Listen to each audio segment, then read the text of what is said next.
Hi everybody, Chris Titley here and welcome to Scoreboard. This episode is powered by Swyftx, Australia's top-rated crypto exchange and proudly homegrown, just like many of the athletes and business leaders we feature on Scoreboard. Hi, it's Chris Titley here and on today's episode of Scoreboard, the podcast, I am joined by Emilly Whelan in her first ever podcast. Emily, you excited? I am excited, yeah. Thanks for having me on, Chris. Not a problem at all. Emily, we're here on Tuesday, the 4th of November, actually a public holiday in Melbourne, Melbourne Cup Day. Not for people outside of Melbourne or Victoria. But how's your 2025 been? My 2025 has been pretty good. It's been an interesting one, lots of ups and downs, but yeah, quite a few highlights this year. I've come back to training after some time off and jumped a few PBs. Had my first senior national team this year as well at the World Championships and gained some experience over in Europe as well. Was managing an injury, so yeah, a few different things going on, but yeah, it's been a good year. Right, and for those that don't know you, you're a high jumper, have always probably been a high jumper. Do you want to talk about your relationship with high jumping and where that started? Yeah, so I started Little Athletics when I was 3 years old up in Mount Isa in Queensland where I was born. And then my family moved to Newcastle when I was about 4 years old and we started Little Athletics here as well because I enjoyed it when I was just a young whippersnapper up in Queensland. And then, yeah, I tried high jump for the first time when I was about 8 years old, I believe. And funnily enough, I actually was terrible at it. I didn't enjoy it at all. I used to Superman dive over the bar. I had no technique. And then the next year, someone from my local athletics club just showed me how you're actually supposed to do it. And I guess I had a bit of a natural knack for it. And they recommended I get a high jump coach. And so, yeah, from about 10 years old, I've been training in high jump. So I'm 25 now, so been in the game for a while, but yeah, just loved it ever since. So 15 years as a high jumper. The first, I remember the junior was scissors. When did scissors become flopping? Well, back in my age, like back when I was younger, we didn't really have the separation between scissors and flopping. Like nowadays, they start their real young kids on the scissor technique only.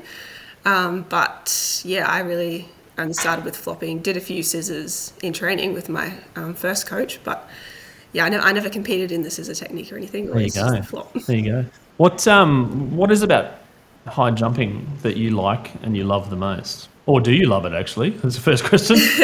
I do, yes. I think it's such a technical event, so there's always the challenge in that. Like even now, there's still things I need to work on with my technique and yeah, just constantly trying to improve that, all the little 1%ers, and it's just fun. I don't know, I always enjoyed it since I was a kid. Like, it's something different. You get to kind of fly through the air. There's also the mental challenge to overcome as well as the bar gets higher and higher, so that's something different to add into it as well. There's a few components, yeah. That's awesome. And then from a child, did you sort of journal your jumps, or do you remember your jumps as a child in terms of your heights and how you've kind of progressed as you've got older? Yes, I remember when I was 13, I made my first state team to compete at the national championships. I jumped 155 when I was 13, so it was a few years after I started. And then, yeah, from there on, I kind of had a few years like progressing, then a few years stagnant, trying to get the next extra centimeters. I think when I was 17, I jumped about 183. I had a bit of a rough period from when I was about 17 till like mid-20s. I kind of had a few years without jumping a PB, and then had a breakthrough at 185, and then this year broke through the 190 barrier, so just slowly progressing up, I suppose. Yeah, no, fabulous. And in terms of the little break from a sort of progressing in terms of the PB, outside of sport, obviously you loved high jump and you're progressing that, but what else were you doing as well?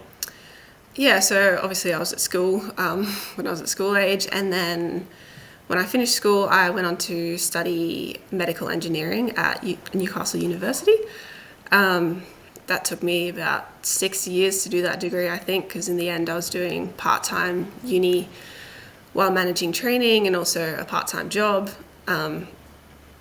So yeah, trying to balance it all and make it Yeah, all no, work. and the choice of medical engineering and that pathway in the back of your mind, why that, and what are you thinking?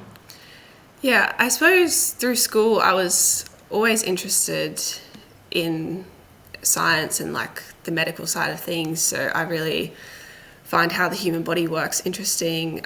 Studied PE in the high school, and then I also enjoyed maths. And at the same time, my dad is an engineer and my mum's a nurse. So I suppose it's kind of a combination of the two of those. That's a jackpot combination. Yeah. And yeah, they actually started medical engineering at Newcastle University the year that I started there. So that was pretty convenient for me. It meant that I didn't have to move to Sydney or anything like that. So it worked out well. Yeah, just touching on the moving to Sydney from Newcastle. Do you go to Sydney much to train, and in regards to your travel and your itinerary, what does that look like for the listener out there that's thinking, what's life like as a high jumper trying to go to the Olympics, etc.? Yeah, so for me, I don't go down to Sydney other than for competition at the minute. And my coach and my training group are actually based on the Central Coast, so 1 hour south of Newcastle, in between Sydney and Newcastle. So I travel down there most days of the week, particularly during the season, and I do most sessions with them. As I mentioned before, high jump is quite a technical event, so it's really important to have your coach's eye on you for most things. So yeah, make the trip down there most days. Yeah, and life as a high jumper and the focus, you said it's technical. There will be technical skills, there'll be strength skills, there'll be mental skills. Can you talk about the combination of how you practice everything that goes in to be a successful high jumper and what they are? Yeah.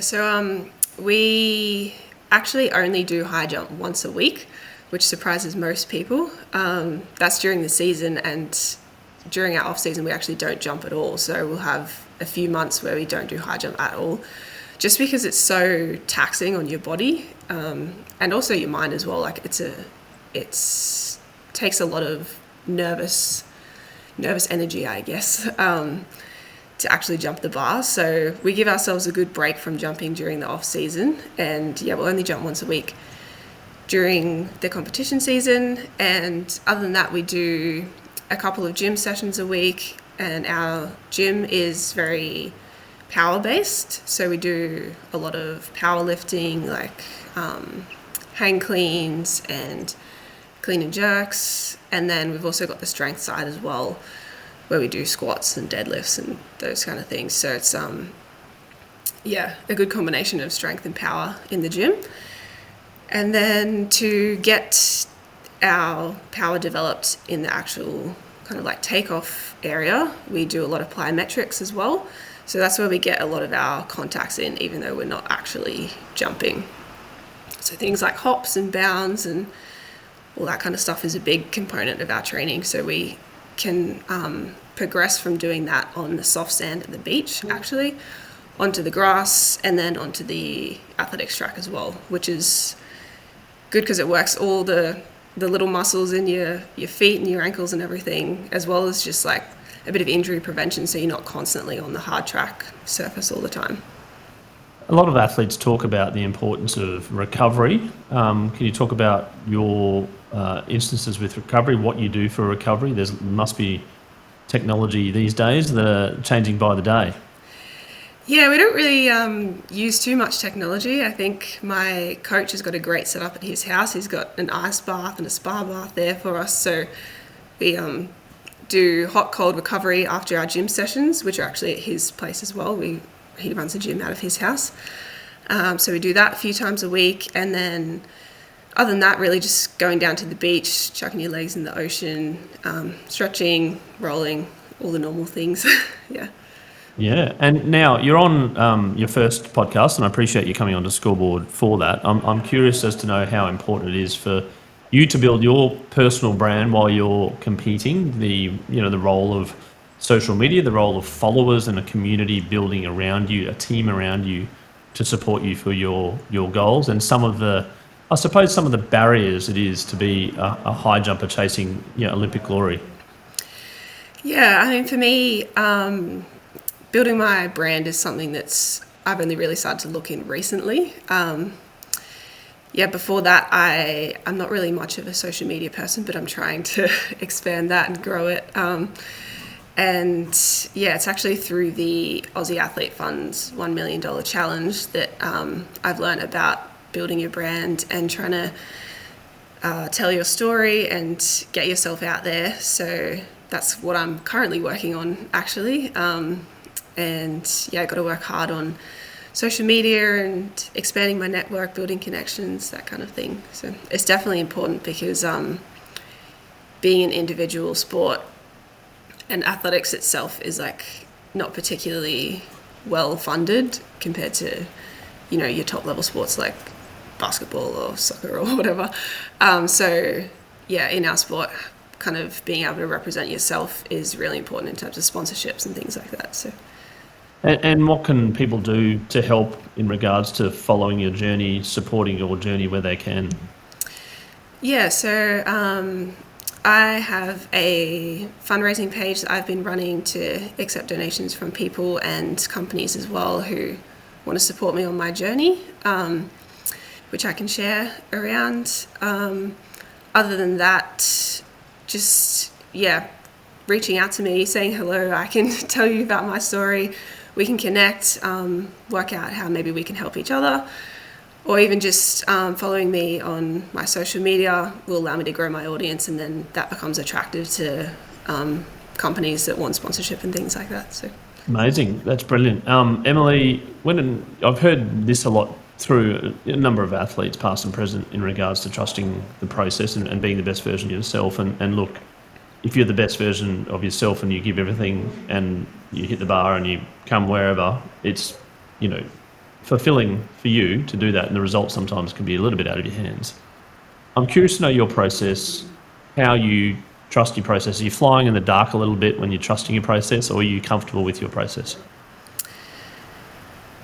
Yeah, I think I go into every competition knowing that I've prepared to the best of my ability, given the situation, whether I was managing an injury or I had the best preparation I've ever had. I think at that point you kind of just have to roll with it, and you arrive at the competition, you're like, well, it is what it is now. I've done everything I can, and sometimes things are out of your control, like the weather. You just have to trust in your preparation, I think, is the biggest thing that I take away from it. And then knowing how to deal with all of the components that come into play during competition as well, whether it's like pressure from a big event or, when things change during the competition because the weather played up and they've stopped the event, you have to restart again, that kind of thing. So you just kind of have to roll with it a bit, and it is what it is at the end of the day, and hopefully on that day you can put all the pieces together and get the best performance out of yourself. Emilly, I'm also curious around some aspiring athletes out there or business leaders out there that would love you to share some high performance tips or little tricks along the way that have helped you get through. Yeah, I think the biggest one for me is just to remember to relax and to enjoy the process that you're in, the environment that you're in.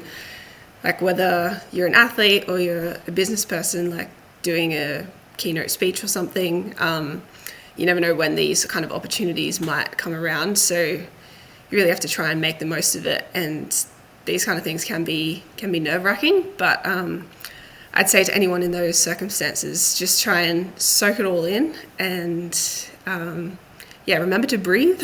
That's a big one. And just to try and enjoy it. Remember to breathe is an interesting one because I'm all teched up. I got the Garmin now, and there's a plug for Garmin, by the way. But and you can see your heart rate, and your heart rate starts to tick up, and I'm like, oh no, I'm getting a little bit nervous, which is good because you care. about things, but then it's sort of like, okay, now you got to like really breathe. And I suppose when you jump in an ice bath, a similar thing. It's like, oh, you just kind of get in the flow. When you're about to do a jump and you got your 191, your PB, etc. Is there anything different that you were doing for that jump, you think, or you were just in a better mindset, or is it just the luck of the draw sometimes? Yeah, for that PB jump in particular, I think an important thing with high jump is to just kind of let go of everything and just let it happen. So you've done all the hard work, and if you tend to overthink it, then that's when things don't actually click properly. So for me, I always just I'm standing at my mark, I take a big breath and just kind of like let it all go, and then on we get with it, which was a similar experience I had in the World Championships actually recently. I was on my third attempt at the opening height, and yeah, I just had to relax, take a breath in, breath out, and then just go for it. So that's pretty much And nothing's going through your brain when you're running in? You just focused, or you're thinking about something? Or you're saying a word or something? It's so quick, I think, that you don't really have time to be thinking about it while it's happening. So, you have your thoughts while you're standing there on your mark about to go. Maybe you're visualizing the jump. But yeah, once you take that first step, that's it pretty much. So. That's it. That's awesome. And now, that would have been a moment, obviously, to get that third jump in and the relief and all the emotions that come with it. We do a little segment on Scoreboard called the Scoreboard Moment, which is a moment in your life which is very visual, just like that jump there, but where it's sort of like you can replay it 100 times over, and from that moment you felt like life changed a little bit. I'm curious to know, Emily, what your scoreboard moment is. My scoreboard moment would be actually when I found out that I was on the World Championships team just a few months ago. And it's a pretty funny story because I was out with my partner. We sat down to have lunch at our local grilled restaurant, and I was trying to log into the grilled app to see if we had any free chips or anything, like try and make the most of it. Yeah, it wasn't every eight goes you get a free chip, I think it is. Yeah. So I'm trying to log into the app. They want to send me an email to verify my login, and then open my emails and I see there's an email from Athletics Australia. And I was like, oh, they're probably just sending me some info about what's happening if I get selected, blah, blah, blah, that kind of thing. Anyway, read it and opened the email, and I read it, and it said that I'd been selected. And I'm sitting there across from my partner in grilled, just a bit shocked, and I just turned my phone to him like this. I'm like, you have to read this. And I think that's something I'll never forget, because it was such a random place for me to find out, and we're just like having a mini celebration in grilled. But that's awesome. I love that. And just for the listeners out there, what's your go-to grilled order? I'm giving them a plug too. I'm giving lots of people a plug today. Garmin and now grilled. What's your go-to grilled order? Probably the summer sunset. Might be controversial with the pineapple on there, but yeah, I do love pineapple on a burger. So. What about pineapple on a pizza? Yeah, that's a go as well. Yeah, no, the old Hawaiians are a favourite. Yeah. Now, you talked about the importance of sponsors as an athlete, and Scoreboard Podcast here. We've got a number of sponsors that help us out, which is fabulous, and I thank them dearly for me to continue to tell the stories of sport and unearthing stories like you, Emily, and giving you a voice and amplification. The first one is the major sponsor, which is Swyftx, which is Australia's most trusted cryptocurrency platform, with over 1.2 million users in Australia and New Zealand. And as part of their sponsorship with Scoreboard, we run a little segment called The Bucket List, which is a sporting event live that you haven't attended, Emily. And I'll preface this that it's not you as a competitor, but you as a spectator. I'm curious to know what your bucket list sporting event that you'd love to attend as a spectator. Yes, mine probably, it's still athletics related, but it'd probably be the Diamond League final. So for those that don't know, the Diamond League is basically the top level of athletics apart from the Olympics and the World Championships. It's kind of like a circuit that goes around Europe, and I think they've got one event in America as well. And at the end of each year, it culminates in the Diamond League final, where all the events are run. The winners get a massive diamond trophy, lots of prize money, those kind of things. So, yeah, I would love to attend the Diamond League final. They sometimes have events in the street. So they might have high jump in the street of Zurich, I think it was, in Switzerland this year. And then they have a massive stadium that's usually fully packed out. And it just looks like such a great event where you can watch all the field events, all the track events all at once in one night. Yeah. There you go. And maybe compete as well, potentially on the street or in the stadium, one or the other as well, maybe. Yes, one day. Now it's time for the Do You Budget segment, powered by PocketSmith. PocketSmith is the personal finance app for the household CFO, the one keeping the budget in check, paying the bills and kicking big goals. Over 80,000 Aussies use PocketSmith to track their spending, see their net worth and plan ahead. Emily, the question is, do you budget? Yes, I do have a bit of a budget. It's probably not as in-depth as it should be. And just on good old Excel is my budgeting tool. There you go. And do you sort of alter the sort of variations sometimes when some unexpected expenses? Do you have like what do they call it, like a rainy day fund or a miscellaneous expense line? Yeah, a bit of like an emergency fund. Usually it works out that like if I've spent more money in one category, then I've spent less in another one. So it tends to balance out most of the time. But there you go. Well, check out PocketSmith if you can. It's a great budgeting app that I use myself, and it's been helping our family. I am the CFO of our family. And Emily, we've got a new segment on the Scoreboard podcast, which is the favourite junior sporting club shout out. And this segment is powered by PayLab. Experience the ultimate in savings and convenience with PayLab Rewards. The PayLab platform is designed to help your club and its members make the most of every purchase by offering instant rewards at over 140 of Australia's top retailers. And even better, your club earns a revenue share from every transaction made. So Emily, I'm curious, which club are you going to give a shout out to from your junior sport? Yeah, I will shout out Adamstown New Lambton Athletics Club, which is my local club. I still attend that club now, actually, 20 years later. So from when I was a little 4-year-old kid, I'm involved with the club now and on the committee, trying to help the kids with high jump and teaching them how to do it as well. But the club's a great one. They're always really community focused, family focused, and just want all the kids to have a good time, to try all the events and see what they like and just enjoy it. Big shout out there, and that segment's powered by PayLab. Now, a couple of other questions to finish. One is your favourite all-time sporting moment that I preface this by not yourself as well, something you can watch 1,000 times over.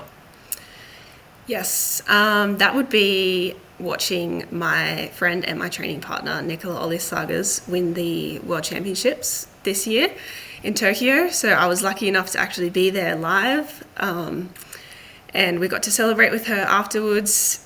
It was actually a crazy event because they had rain delays and the bar was at 2 meters and they'd stopped the competition for an hour. And then the girls had to come back in and try and jump 2 meters after sitting around for an hour. That was a great event, and just her being a close friend of mine really was great to see her. That's amazing, and what an event that was, with so many memories from that event. And moving forward, Emily, one final question around your dream, your vision as a high jumper in Australia, and then for some sponsors or partners to get on board. What are they buying into you, and how would you describe yourself now and where you want to be? Yeah, so my ultimate sporting dream is to compete at the LA Olympic Games. That'd be my first Olympic Games, and currently I'm on the journey there. We've got steps along the way, like the Commonwealth Games next year in Glasgow. We've got another World Championships in 2027, which are in China. And I am fully committed to that goal. I'm a full-time athlete at the minute, so quit my job as an engineer to focus solely on athletics, because that's, for me, how I can see the pathway of me getting to the Olympics and hopefully making the final, being on the podium. That's where I'm at currently. Awesome, Emily. Actually, I've got one final question that came to me just then. Some advice for young girls out there that are competing back when you were a whippersnapper, 10, 12, 15 years old, having fun, doing jumps, competing in athletics, that want to also have that dream maybe to Brisbane 2032 or beyond in 2036. Yeah, my bit of advice would just be to make sure that you have fun with it. If you're enjoying it, then that's the main way that you're going to last that long, all the way to Brisbane or to the 36 Olympics. If you enjoy every step along the way, then it'll be a fun journey, and it'll make it a lot easier for you to achieve those goals. Emilly Whelan, thank you so much for being part of Scoreboard, the podcast, and your first ever podcast. Congratulations. You got through it. It's been great. It's been excellent. The conversation has flowed freely. I wish you all the very best in your journey, and here at Scoreboard, we will do everything we can to support you and share your successes and your ups and downs where we possibly can, and looking forward to support longer term. Thanks for being part of it. Thanks for having me on, Chris. It's great.